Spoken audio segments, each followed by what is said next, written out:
Ramco Epoxy Tile Fix is a three-component product: Part A resin, Part B hardener, Part C filler.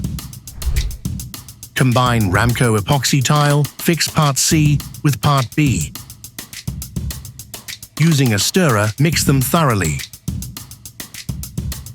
Then mix with Part A to a smooth consistency using a slow-speed drill or manually.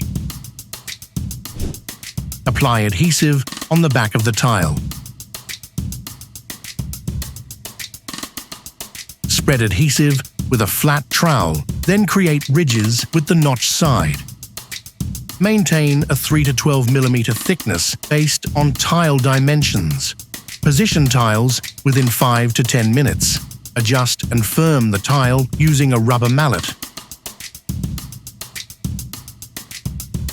Clean the surface.